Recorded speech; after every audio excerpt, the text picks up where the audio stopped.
What's happening, everybody? Thursday, June 19th, 2025.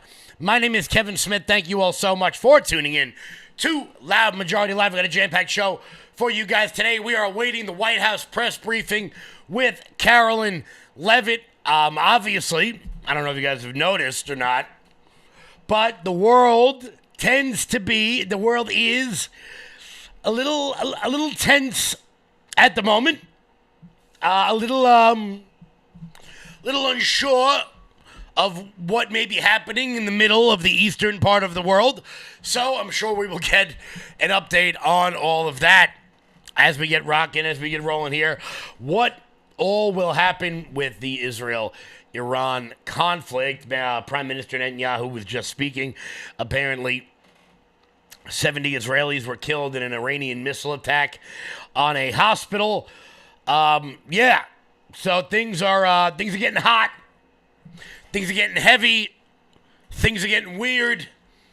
And I have a feeling, look, there are reports out saying that Israel expects America to join the war. In what capacity that's going to be, we still don't know. I'm sure Karoline Leavitt will have an update for us on all of that. Just a little tense in the world today. Before we get started, though, guys, do me a favor and hit that thumbs up button. Share the video out all over the place. There's the live chat. Saying hello to everybody watching on every platform. Make sure you guys are following rumble.com/LFATV for the best damn political news anywhere, period. For the best political news anywhere, period. Kevin, I used to, hold on, we got a former Long Islander here. Kevin, I used to live on Long Island. How long have you been gone for? Maron, Wild Rose in Long Island. What are we doing here? Guys, hit the thumbs up. Carol, how are you? Grazi, how are you? Let's keep rocking and rolling here. Terry, how's it going? Also, quick thanks. Debbie, thank you so much for the Rumble Rant. You guys know we always appreciate the Rumble Rants here. That's how we keep the lights on over here. So, guys, do me a favor before we get started. Head on over to LFATV.us. That's LFATV.us. That's your home base, your mothership, your landing pad for all things LFATV related. Check out the LFATV store and while you guys are there, consider becoming a monthly donor over at LFATV. That's the best way to support this network and everything we've got going on. Hello. Very good stuff. We are now in, what are we in? We are now in day 4 of early voting here in New York. So I haven't been to bed in a while, if I'm being totally honest with you. Probably won't sleep until Thursday night, in which I will sleep very, very well when our guys kick names and take ass all over the place. AC Knight, what's happening? Jeanette, if you're watching in the Facebook chat, make sure you say hello. I want to know who's watching. Guys, once again, we are awaiting Karoline Leavitt. But before we get to all of that, obviously, the top story all over the world is Iran and Israel. Look, we're seeing views from both sides of the aisle coming from everyone in every direction. You got the Tuckers of the world. You got people like Candace. You got people that have kind of lost their minds, I think. IDS, as I affectionately call it. Those are the people who think that everything in the world is a Mossad psyop. If you go to a restaurant and they screw up your order, it's not the Israelis, it's just the waiter making a mistake. Sometimes things happen like that. There are people out there utterly and completely losing their mind. Obviously, the radical left has been out in the streets in full force. And it's interesting to see the way the radical left is approaching this. What do I mean by that? Well, you have the radical anti-Semites out there. You have the people marching for Palestine, a place I still can't find on a map. But you've got those people, but then you just have your run-of-the-mill anti-war liberals. So you are getting a confluence here. You are getting the sort of shifting dynamics of the dying idea between the right and of the left. Because look, there are people on the left who are very pro this war. There are people on the right who are very pro this war. Then you have people on the left and you have people on the new left and the new right who are anti-interventionists. I am one of the anti-interventionist people. I think war should be the last possible option at all times. But that doesn't mean I'm in it for the reasons that the crazy people are. Of course, the crazy people were out in full force last night in New York City.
Now I want to be clear.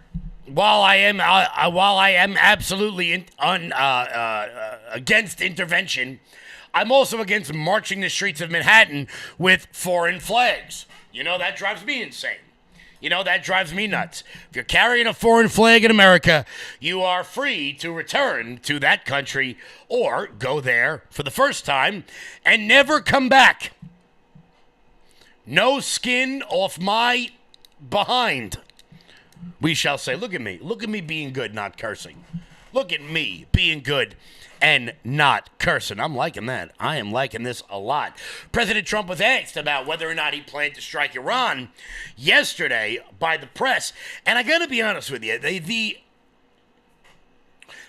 way the press operates right now, as if they are sort of owed something. I'm going to show you guys this clip of Trump being asked about the possibility of him striking Iran, and the response he gives should be obvious to everybody, but for some reason, members of the press find it quite flummoxing. About whether you are moving closer, or you believe the U.S. is moving closer to striking Iranian nuclear facilities. Where's your mindset on that? I can't say that, right?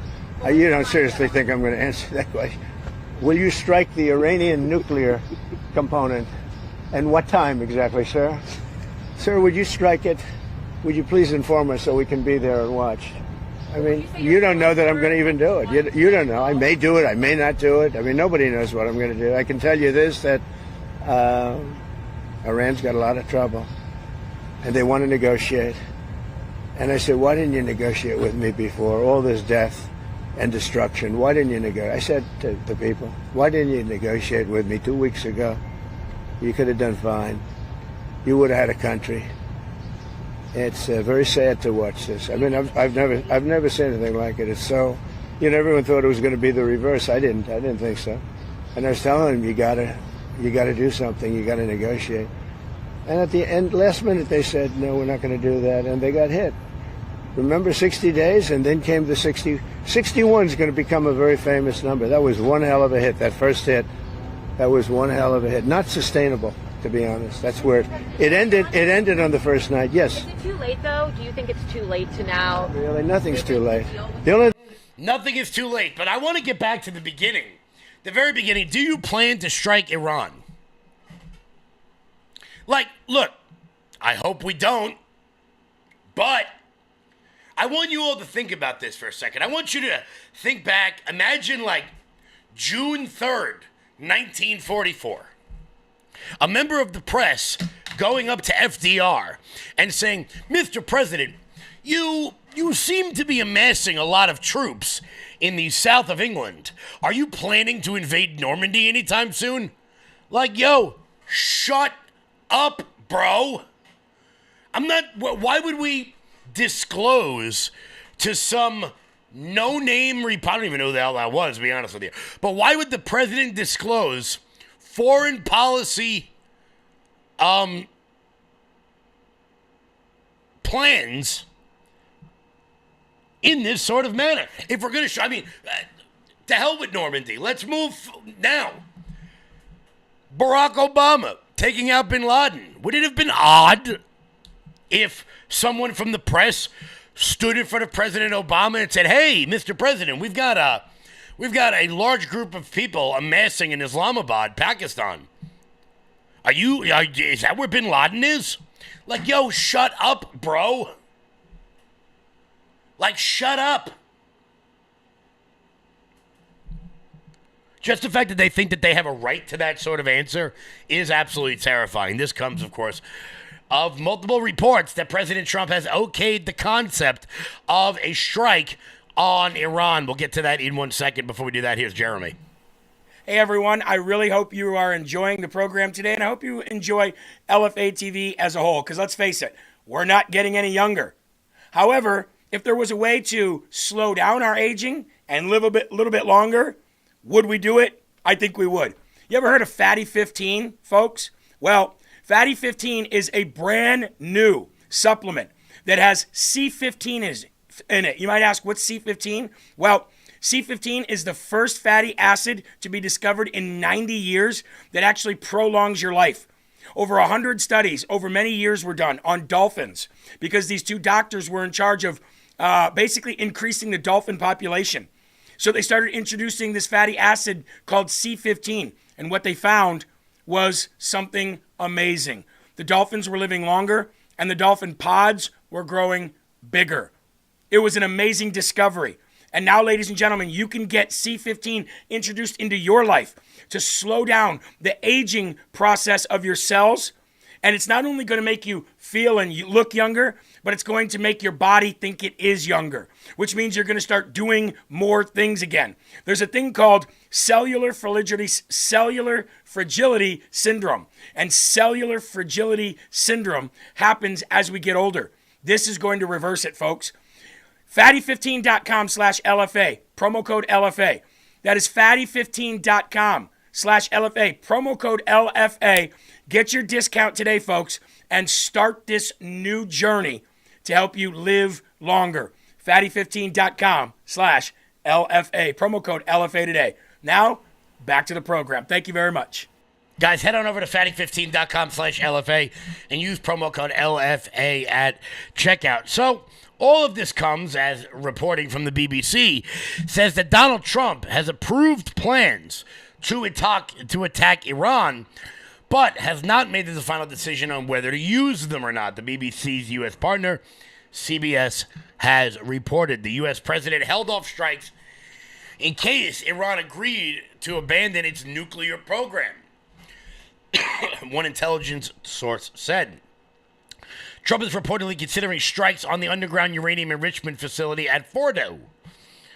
Trump said on Truth Social on Thursday that the Wall Street Journal, which carried a similar report, had no idea what my thoughts are concerning Iran, but he did not address whether the plans had been approved. Speculation mounted as Trump's intentions on Wednesday after the Supreme Leader Ayatollah Al-Khamenei.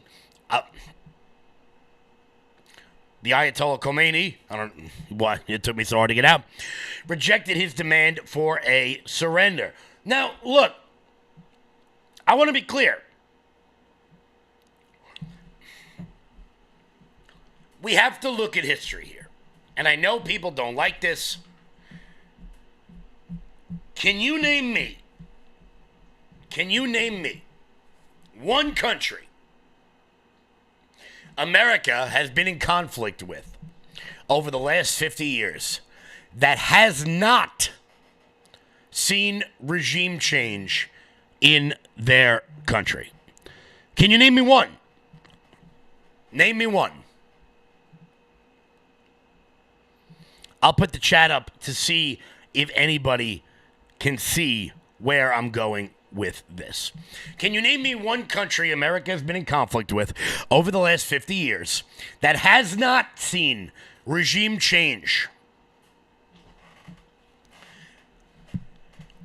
Why do I ask this? Because President Trump is saying that the only way we will back off of Iran is if they get rid of their nuclear program, if they get rid of their attempts to obtain a nuclear bomb. And I want to be clear, I do not want Iran to have a nuclear bomb. I know many intelligence sources are saying that they are like 10 minutes away from getting it, which a lot of people have been saying for like 30 years at this point. But put that all aside. Put it all aside for the moment. Name me one country that America's been in conflict with that hasn't seen regime change. Is it Iraq? No. Is it Libya? No. Afghanistan, Egypt, Lebanon, Syria? No. There's been regime change in all of them. The one country that has not seen a regime change is North Korea. Do you know why? Because they have nuclear weapons. So let's look at this from a logical perspective here. Let's look at this from a logical perspective. If you're the leader of Iran, you saw Gaddafi give up his nuclear weapons and get killed. You saw weapons of mass destruction in Iraq. Saddam's dead. You saw Syria.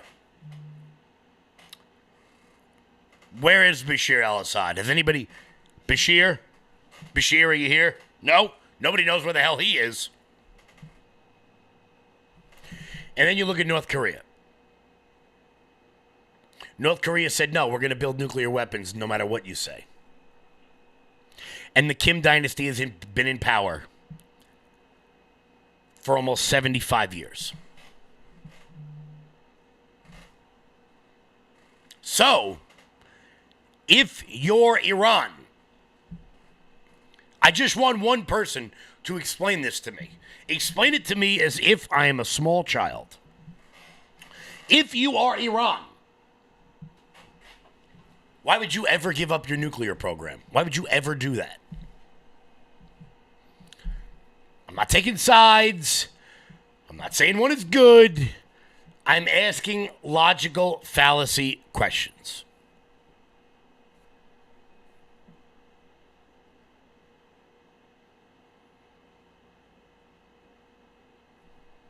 And nobody has an answer for it. And as I said on yesterday's show, and as I will keep saying, if you start something, you better know when it ends. You start a baseball game, you know when it ends. It ends in the 9th inning.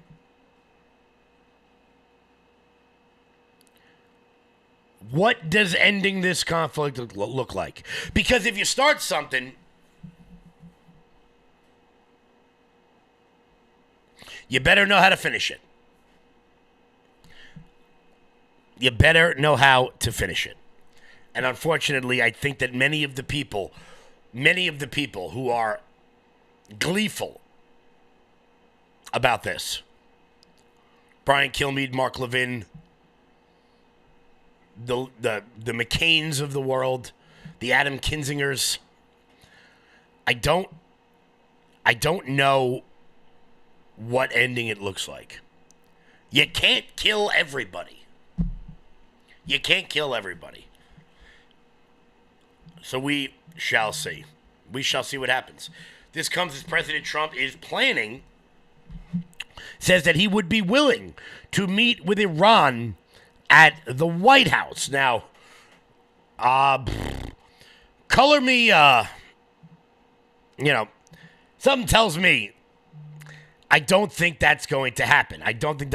But we'll read about it in 1 second. Before we do that, oh glory bang. When big banks decide who gets access to America's financial systems and who doesn't, who do you think gets left out? Middle Americans who proudly wave their pro-America values. Cancel culture in banking is corrosive. It limits your participation in a vibrant, free market economy. Fortunately, you can fight back. You now have the opportunity to invest in the bank that's investing in a fair American banking system, one based in freedom. Ownership in Old Glory Bank, the pro-America online bank, is here. Old Glory Bank is a full-service FDIC-insured bank that's the alternative to overreaching, un-American big banks. We stand for privacy, security, and liberty. We stand for freedom, family, faith, and the flag. We stand for all the values you stand for, and for the values big banks can't stand. So help keep banking in the hands of Main Street, not Wall Street. To invest in Old Glory Bank, go to oldglorybank.com. Guys, head on over to oldglorybank.com. That's oldglorybank.com. And consider opening an account today. Look, Jerome Powell kept the interest rates exactly where they are.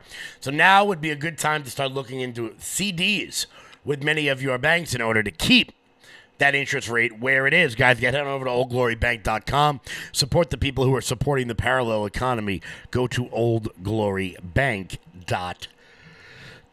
Now, Trump says he may meet with Iran at the White House. This came immediately after President Trump met with the leader of the Pakistani army the other day at the White House. He said on Wednesday that Iran's leadership has expressed interest in meeting him at the White House following the escalating conflict in the Middle East. That's from the Post-Millennial.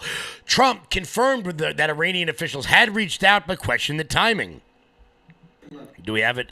He said they want to meet. It's a little late to meet, but they want to meet. They want to come to the White House. They'll even come to the White House. So we'll see. I may do that. It's a shame it wasn't done the easy way. I mean, I would be shocked if they came to the White House after all of this, but you know what? If there is a chance, one last chance at diplomacy, I want it.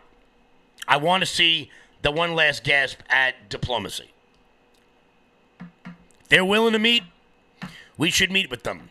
See what can bring an end to this. See what can bring an end to the killing. And for some reason, I'm getting a lot of crap for saying that what seems to me to be a fairly obvious statement. I want people, like President Trump said on the campaign trail, I want people to stop dying. I want people to stop dying.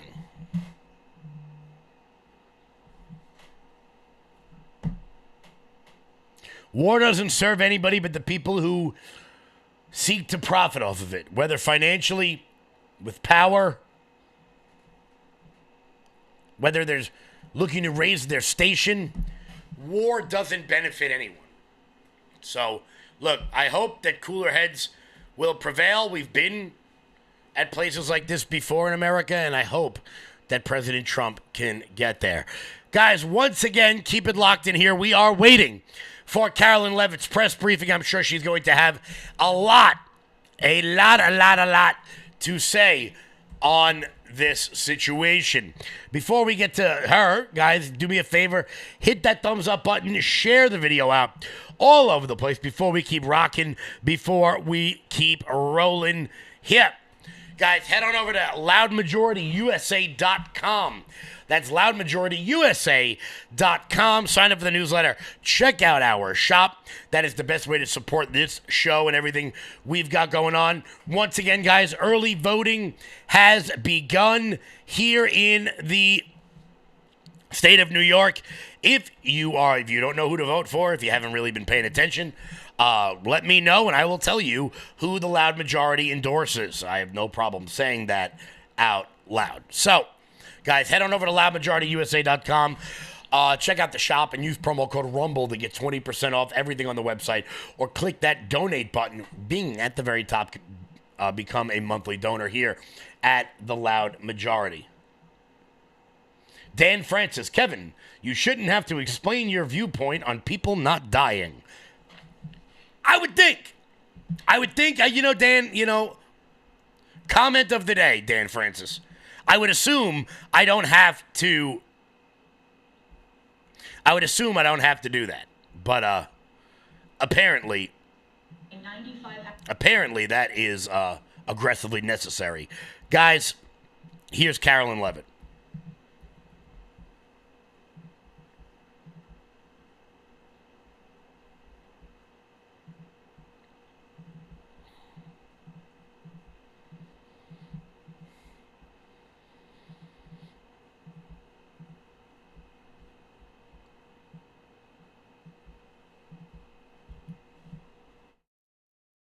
To secure our homeland are working.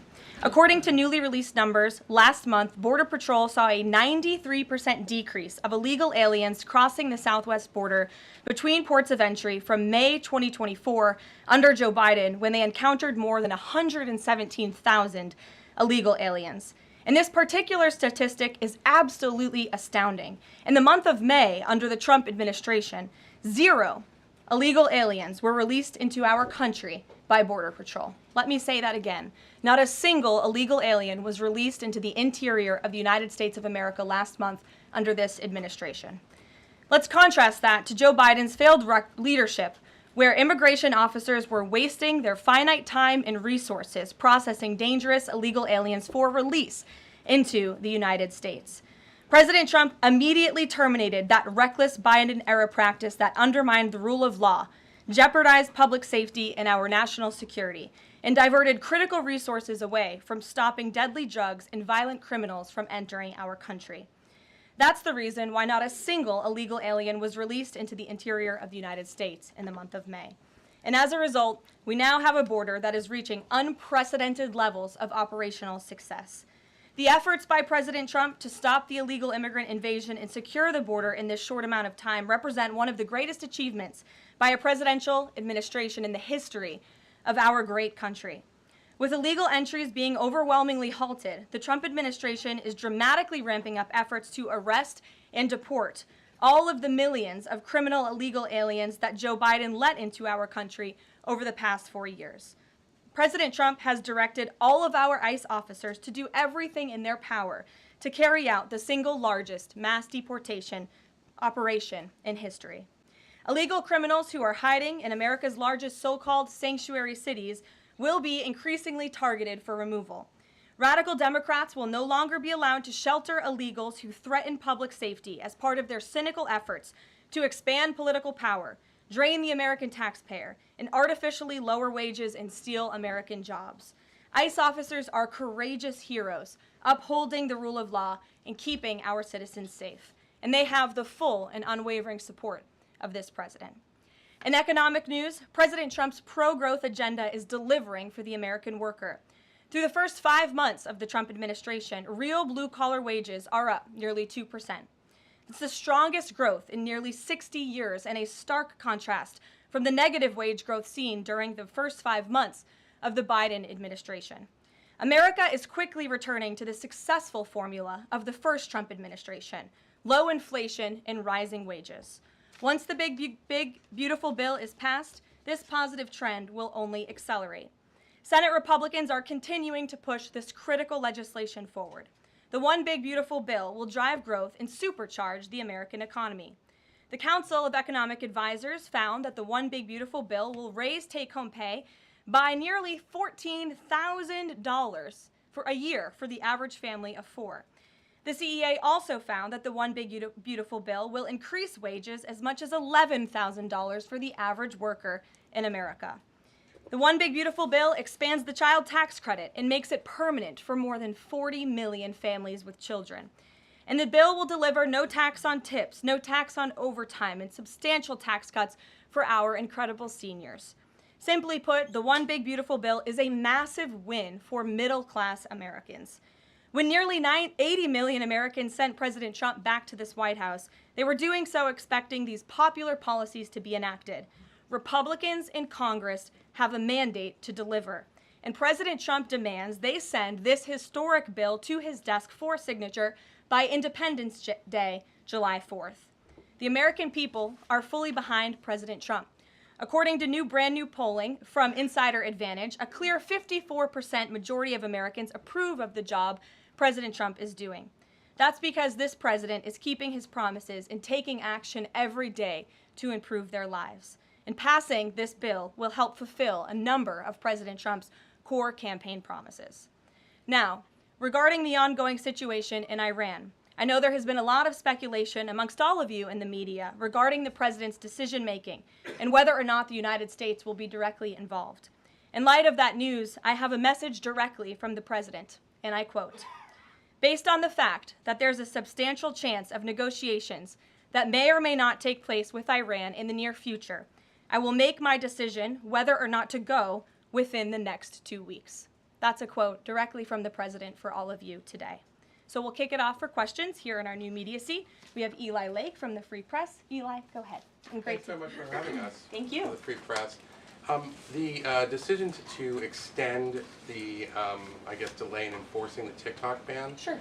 Can you talk about how the White House understands its constitutional authority in light of the Supreme Court's decision in January that said that the president had to enforce the ban? Sure. Well, as all of you know, because the president put it out on his Truth Social today, he did sign an executive order to extend the TikTok ban for 90 days. So in the effort to make a deal. And the White House counsel and the Department of Justice have reviewed this executive order, and I can get it for you. I think it's on our website by now. If it's not, my team will now put it up immediately. And you can read the language in that executive order. And the White House counsel's office and the Department of Justice strongly believe in the legal rationale for this executive order. They wouldn't have the president's pen hit it if they didn't. And the political reasoning for this, of course, is because the president made a promise to keep TikTok on. There are 100 million Americans who use this app. It's wildly popular. He also wants to protect Americans' data and privacy concerns on this app, and he believes we can do both things at the same time. So he's making an extension so we can get this deal done. Can I get a follow-up? Sure. A few weeks ago, Tucker Carlson reported on a meeting between the president and Mark Levin and others at the White House. Is there a leak investigation, and can you say who else was in that meeting? I'm not aware of a leak investigation at this time. I, for one, do not reveal details about the president's private meetings without his permission to do so. But certainly the president does not like when people leak. He takes that very seriously. This entire administration takes that seriously, and that's why you've seen at agencies some of the cabinet secretaries have been given the authority by the president to let go of staff who are engaged in such leaks, especially those that risk American national security. Sure. Go ahead. Caroline, thank you. So Rhino warmonger Lindsey Graham, he recently called on the U.S. to go all in. That's quite the lead to a question. Right. What's your message to everyday Trump supporters? Not the Tucker Carlsons or other big names, but everyday Trump supporters, grassroots who voted for President Trump to stop the wars, rejected this in the primary, going into another war with voting against Nikki Haley, and they want to see non-U.S. involvement in this war. What's your message? Trust in President Trump. President Trump has incredible instincts, and President Trump kept America and the world safe in his first term as president in implementing a peace through strength foreign policy agenda. And with respect to Iran, nobody should be surprised by the president's position that Iran absolutely cannot obtain a nuclear weapon. He's been unequivocally clear about this for decades, not just as president, not just as a presidential candidate, but also as a private citizen. In fact, I have some quotes for you. In 2011, President Trump said, "America's primary goal with Iran must be to destroy its nuclear ambitions. We cannot allow this radical regime to acquire a nuclear weapon that they will either use or hand off to terrorists."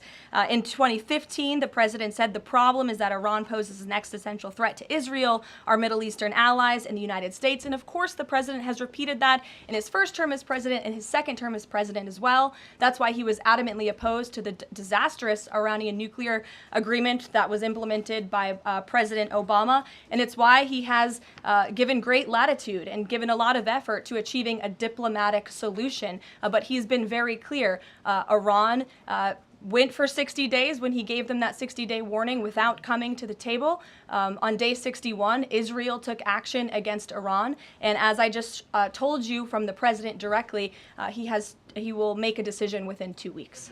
A follow-up? Sure. Go ahead, Natalie. Thanks, Caroline. Can you confirm whether Steve Witkoff has been in touch with the Iranian foreign minister? And does Witkoff plan to go to Geneva tomorrow for talks? I am not tracking that on Mr. Witkoff's travel schedule, but I can certainly check in with him to be sure. As for correspondence between the United States and the Iranians, I can confirm that correspondence has continued. As you know, we were engaged with 6 rounds of negotiations with them in both indirect and direct ways.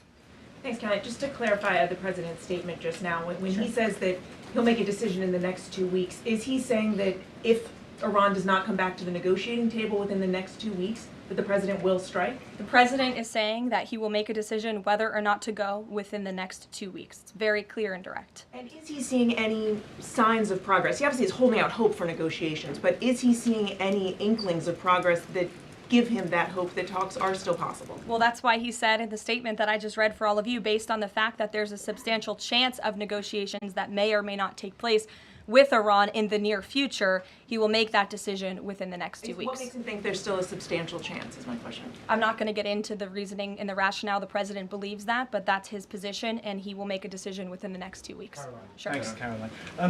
President Trump has said previously in regard to Russia, he's used this phrase about 2 weeks several times in terms of like, we expect like a 2-week deadline and then you give another 2-week deadline. How can we be sure that he's going to stick to this one on making a decision on Iran?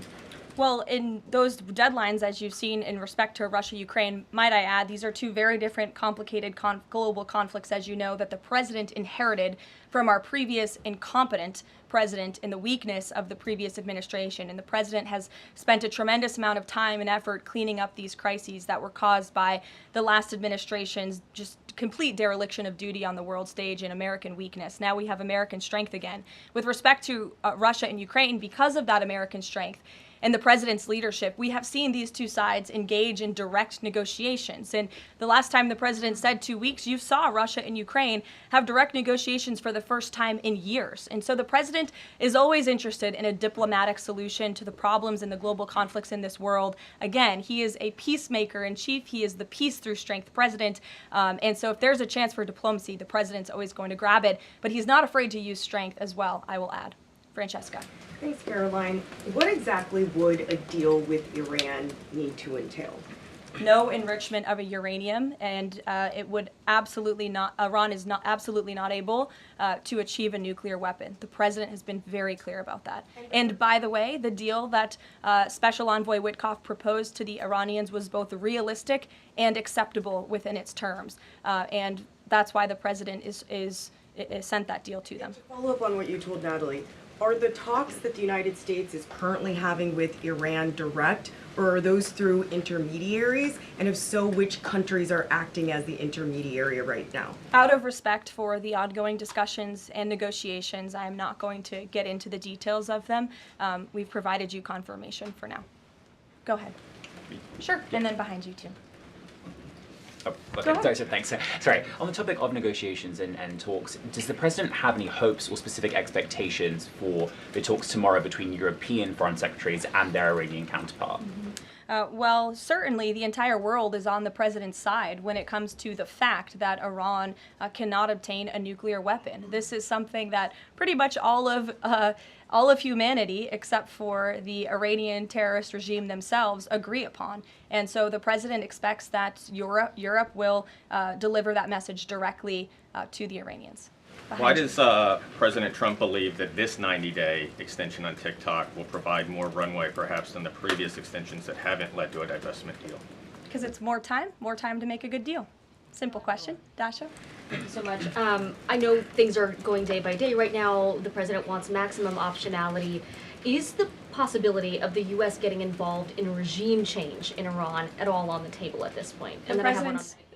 Sure. The president's top priority right now is ensuring that Iran cannot obtain a nuclear weapon and providing peace and stability in the Middle East. On Medicaid, Caroline, Sure. The Senate put forward Medicaid provisions, particularly a lower cap on state provider taxes that hospitals have said would lead to mass closures, particularly in rural communities.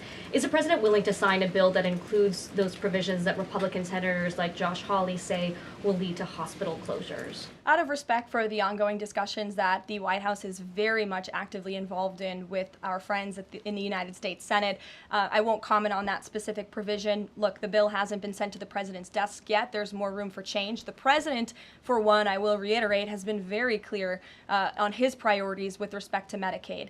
He wants to see waste, fraud, and abuse ridden from the system to protect it for tax-paying citizens who deserve those much-needed benefits. He wants to prioritize the sick, the needy, the poor in this country who deserve those benefits, not the 1.4 million illegal aliens who are receiving them. And he wants to make sure this one big beautiful bill kicks those illegal aliens off of this program to preserve it and protect it and strengthen it for the American people. And the president has been very clear in that message to his friends in the Senate.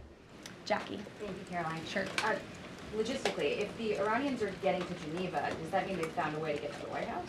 I am not going to get into hypotheticals, but as you heard from the president yesterday, they have expressed interest in doing so.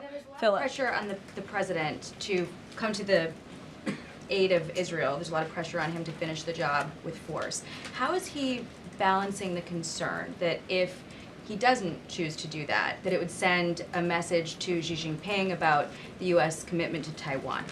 Well, the president enjoys a very respectful and cordial relationship with China's president. He has long maintained that, even in his first term. And China and the United States share many strategic interests, both in terms of economics and also, of course, global affairs and foreign policy as well. However, when it comes to balancing these different viewpoints, the president is balancing a lot of viewpoints, and he is listening not just to other world leaders, but to his advisors and to people here in the country and the American people too. And I think that's what makes this president such a great leader, is his ability to listen and make a good decision on behalf of the American public based on his instincts and his experience. Don't forget, this is a president who was here before, and the world was a much more peaceful and stable place when he left office than when he came back in after the past 4 years of complete incompetence by the previous president. Philip, go ahead. Thank you, Caroline. Two quick questions. When the president says Iran is very close to a nuclear weapon, is he relying on U.S. intelligence or intelligence sharing from an ally to make that assessment? It is a fact, and the United States government maintains this fact, that Iran has never been closer to obtaining a nuclear weapon. And then if the U.S. were to take some type of military action, would the president go to Congress to seek war authority? I'm not going to engage in hypotheticals. I gave you the statement from the president. He'll make a decision within 2 weeks. Thank you, Caroline. Sure. Go ahead. Thanks, Caroline. Mary and then Elizabeth. Two questions, one on Iran and then the second on something Jasmine Crockett said this morning. So given that we know the Iranian government did order an operative to assassinate the president, is there concern that Iran might respond with non-traditional military ways to some kind of strike on Iran, such as another assassination attempt? And has the Department of Justice looked into this last attempt on the president's life? I believe Secret Service and the FBI have looked into the 2 assassination attempts that took place against the president, both of which were sad days in our nation's history. So I would defer you to the Department of Justice on where those investigations stand. But as for your question regarding Iranian retaliation, I'm not going to engage in hypotheticals again, but I can assure the American public and the world that this administration is prepared and ready to defend American interests and assets, not just in the region, but here on our homeland as well. Thank you. And then really quick on Jasmine Crockett, she said, I believe, that Trump supporters are mentally ill before calling for bipartisan support against the president. Can you respond to that, especially considering she's a rising star in the Democrat Party right now? She is a rising star. It's quite something to behold, actually. I hope that she continues to be a rising star for the Republican Party, at least. I think it's incredibly derogatory to accuse nearly 80 million Americans of mental illness.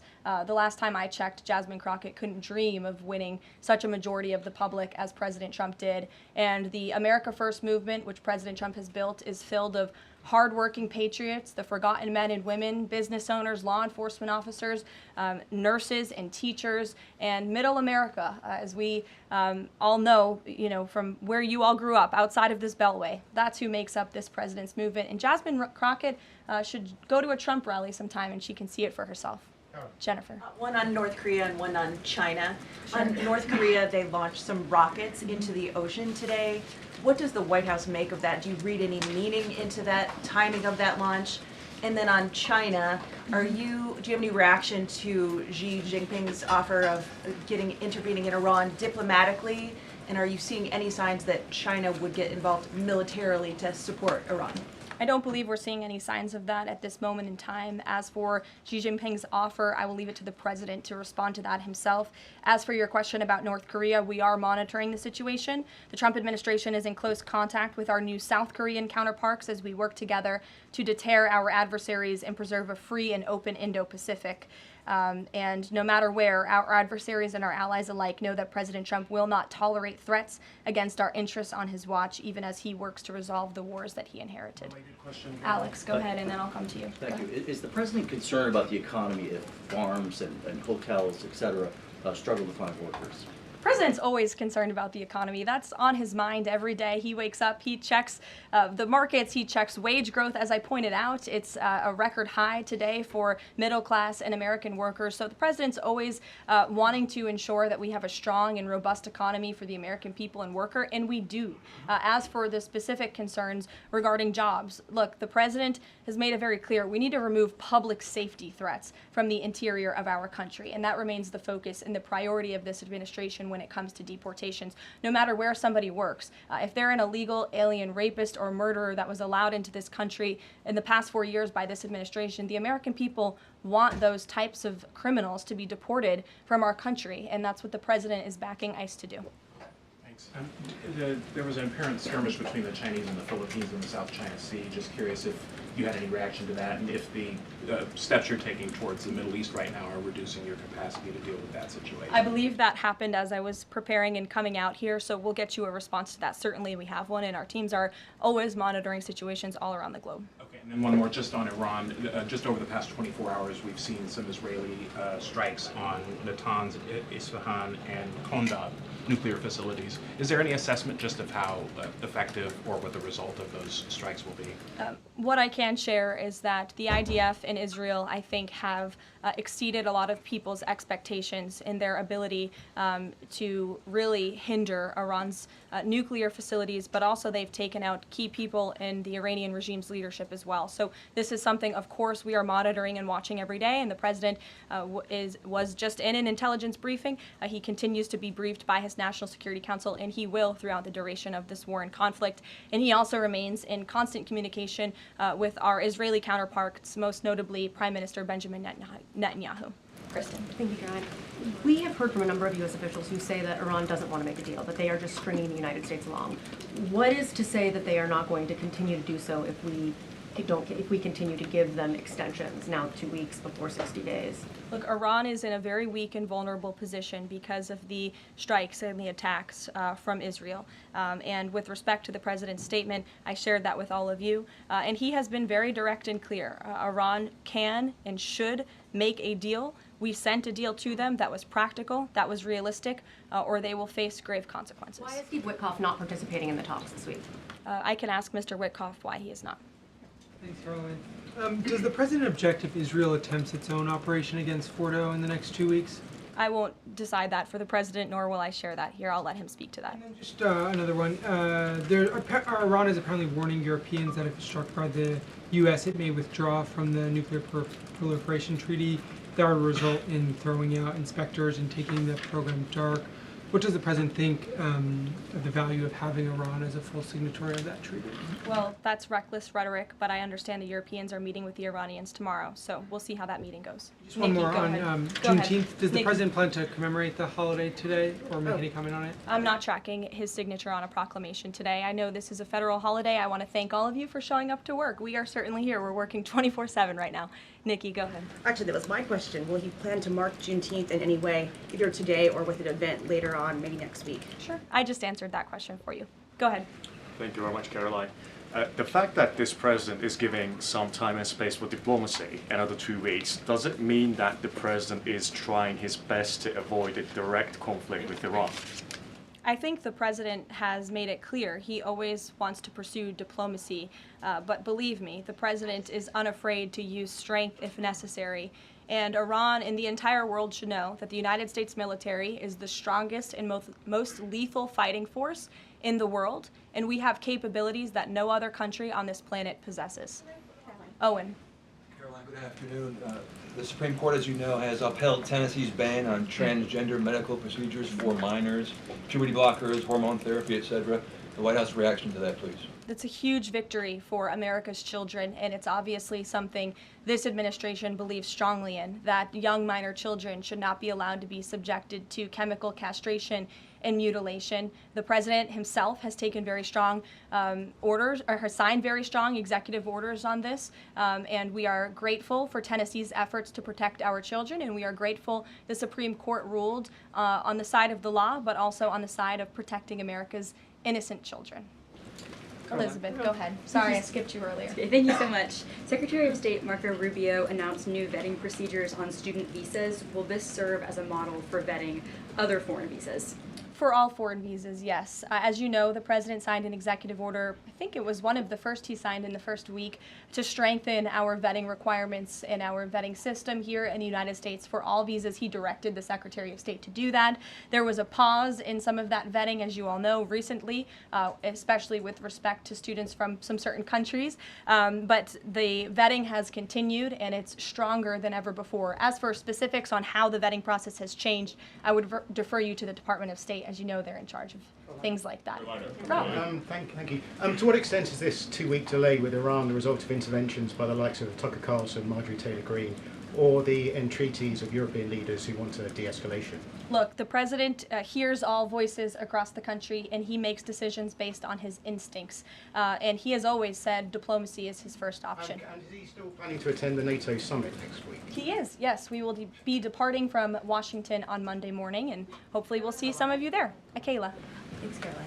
Oil prices have been spiking over the last week. Is the president watching the oil market, and is that factoring into his decision-making in the Middle East? Again, as I said to, I think, Alex's question previously, the president is always watching, and this administration is doing more than any in history to bring oil prices and gas prices here at home down for the American public. They have been plummeting since President Trump's inauguration because of the executive action and the federal action this administration has taken on the home front. But yes, of course, he's paying attention and monitoring that. But as for whether it's weighing into his decision, there's a number of factors that, of course, are, and as I said, he will make that decision in the next 2 weeks. Can't reiterate that enough. Ouija. Caroline, thank you.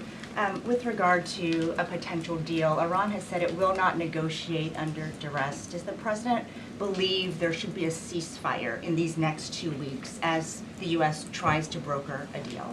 That's not what he said in the statement he dictated to me, so I won't get ahead of the president or add anything additional to the statement that he gave me the liberty to share with all of you. And then just to follow up on how close Iran is to a nuclear weapon, can you clarify, when the president said a few weeks away, did he mean obtaining enough enriched uranium to start building a weapon, or did he mean Iran is a few weeks away from completing the production of a weapon? I'm glad you asked that, Ouija. It's an important question, and it's one, frankly, the media has been getting wrong. Let's be very clear. Iran has all that it needs to achieve a nuclear weapon. All they need is a decision from the supreme leader to do that, and it would take a couple of weeks to complete the production of that weapon, which would, of course, pose an existential threat not just to Israel, but to the United States and to the entire world. And that is something that the entire world, including countries like Russia, is in agreement with, that Iran should not and cannot obtain a nuclear weapon. And that's why the president believes that, and he's believed that, again, not just his political career, but frankly, his entire life. So it Michael. sounds like it's the former, just to be clear. that Correct. They have the components. Okay, Correct. thank you. Michael. Caroline, as we look forward to the NATO summit next week, Spain right now is threatening not to oblige the president's request for all NATO countries to spend at least 5% of their GDP. Does the president take issue with this, with Spain right now? I didn't see Spain's comments. I'll make sure the president sees them, and I can assure you he wants to see all European countries pay their fair share and meet that 5% threshold. It's only fair considering the American taxpayers have given a significant chunk of money to the tune of billions of dollars to support our mutual interests and our assured defense. So I will let him speak to that, but he's made his priorities for our European allies quite clear, including Spain. Caroline, one last question. When it comes to the president's position on foreign policy in general, is there a phrase that the White House has coined? Is there a Trump doctrine? Does the president like to talk about this? Anyone here in the White House talking about this? And if so, if there is something akin to a Trump doctrine, how would you define it? America first, always. And with that, I think I'll leave you. I know there's a lot of news in the world right now. As you know, our team is always here to answer your questions, and the president, I am sure, will take more questions from you guys at some point this week, as he always does in the effort of transparency. I appreciate your being here on a federal holiday, and we'll see you later. Thank you. Alrighty, guys, so that was Carolyn Levitt breaking it down for the press. Obviously a tumultuous time around the world right now. Carolyn Levitt putting everyone at ease, as she tends to do. Guys, we got a couple minutes left. Look, I had more to talk about today. We were going to talk about the big, beautiful bill. I was going to get very mad at one particular New York congressman from Rockland County. I'll do that tomorrow. Once again, guys, do me a favor and hit the thumbs up button. Share the video out all over the place. You know what? Since we're on the White House press briefing, I want to give a big shout out to a dear, dear friend of mine, Monica Page. I guess Monica Baldwin now. But she asked a question yesterday on the border crossings, and she got a great, you guys know, I like to highlight my friends on this show. I take no shame in that whatsoever. They do phenomenal work. Here was Monica Page getting a look for any. I think for any young reporter, this is awesome. Check this out. The Senate Judiciary Committee is holding a hearing on who exactly was running the White House under Joe Biden. Who do you think that was? I think the auto pen ran the White House. You know, we have an auto pen president before me. I think it's one of the greatest scandals in the history of this country. One of the biggest scandals. He wasn't making a decision. He was never for open borders where people came in from all over the world, from prisons and gangs and drug dealers and all of that, the mentally insane. He was never for that. He was never for open borders, and he was never for, if you think, he was never for transgender for everybody, or men playing in women's sports.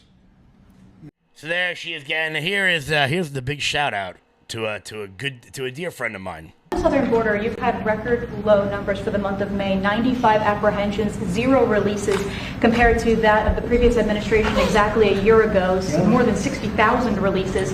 What do you attribute that success to?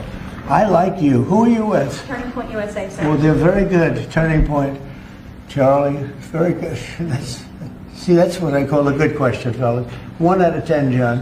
1 out of 10, but that's a really good question. Congrats, Monica. That's just awesome. Just awesome. Guys, Will Johnson is coming up next. I think he is almost ready to go. Yep, there is the timer. There is the timer. Guys, I will catch you all back live tomorrow. And believe me, I got so much to say about Iran and the big, beautiful bill. New York, get out. Go. Vote. Do it now. Guys, stay loud.